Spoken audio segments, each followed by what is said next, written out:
Qual é o significado dos sonhos? O sonho é a realidade das atividades da alma, ou seja, uma lembrança do que a alma viveu durante o sono. Seja uma recordação da infância ou vidas passadas, muitas vezes associada à vida presente, com uma projeção do futuro, fruto de preocupações e desejos presentes ou passados, vivências espirituais de qualquer natureza, etc. É então que ela, a alma, tira de tudo o que vê, de tudo o que percebe, e dos conselhos que lhe são dados, as ideias que lhe ocorrem depois, em forma de intuições. Complicado, né? Sim, por isso é muito difícil dar um significado preciso para os sonhos.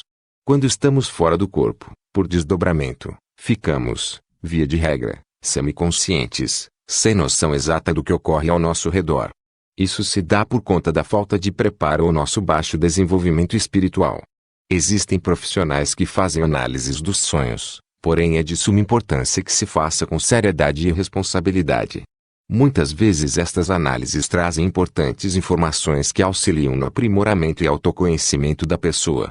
Envolvidos aos sentimentos e emoções, nos sugestionamos as interpretações que julgamos serem as verdadeiras.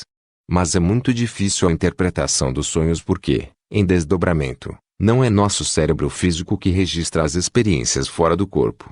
Como ele é constituído de matéria muito grosseira, no retorno da alma ao corpo, raramente o cérebro vai guardar as recordações da alma, vivências fora do corpo, e se isso acontecer, poderá ser por associação fragmentária. Por exemplo, se você tiver medo de cobra no estado de vigília, normalmente acordado, numa experiência extracorporal que você passa medo, um pesadelo por conta de um filme que assistiu, etc., e retorna ao corpo com aquele sentimento, medo, o cérebro físico poderá associá-lo à cobra. Depois de despertar, você poderá se lembrar que sonhou com cobras e outras situações assustadoras. Temos um caso semelhante desse relatado no livro Os Mensageiros, de André Luiz, capítulo 38. O sonho é a realização do desejo, dizia Freud. Freud acreditava que era preciso decodificar os sonhos, que ele considerava como espécie de picos visíveis do inconsciente. A psicanálise seria a sonda capaz de desenterrar esses símbolos e decifrar as metáforas que eles escondem. Freud estava certo quando falava de metáfora. Os sonhos constroem a mesma linguagem metafórica da poesia, só que com imagens. Podemos considerar 3 tipos de sonhos: sonhos comuns, repercussão de nossas disposições físicas, circulatórias, digestivas, ou psicológicas, sentimentais, medo, preocupações, anseios, desejos. 2 sonhos reflexivos, exteriorização de impressões e imagens arquivadas na memória. 3 sonhos espirituais, atividade real e efetiva do espírito durante o desdobramento propiciado pelo sono. Exemplo de sonhos comuns, são os mais frequentes, quase sempre desencadeados por preocupações e desejos intensos. Se você vai ter uma entrevista de emprego ou uma prova na faculdade, em razão de sua preocupação, poderá sonhar boa parte da noite com isso que, no fundo, do ponto de vista psicológico, estará demonstrando sua insegurança.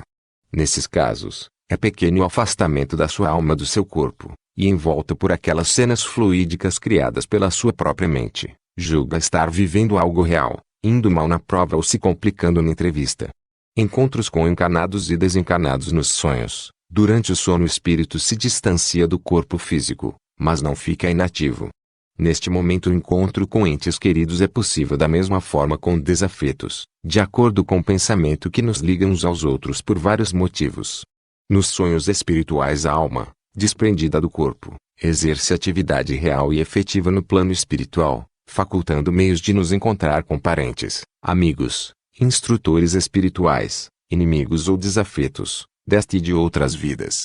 Quando dormimos, o nosso espírito parte em disparada, por atração automática, para os locais de nossa predileção. O viciado procurará os outros viciados, o religioso procurará um templo, a alma caridosa irá ao encontro do sofrimento para assistir os necessitados, o interessado em aprender e estudar procurará os cursos na espiritualidade. É muito importante nosso preparo antes de dormir, evitando programas de TV ou filmes de conteúdo negativo, por exemplo. A prece antes de dormir é um excelente recurso para que possamos ter bons sonhos porque nos liga aos bons espíritos, garantindo-nos boas companhias espirituais.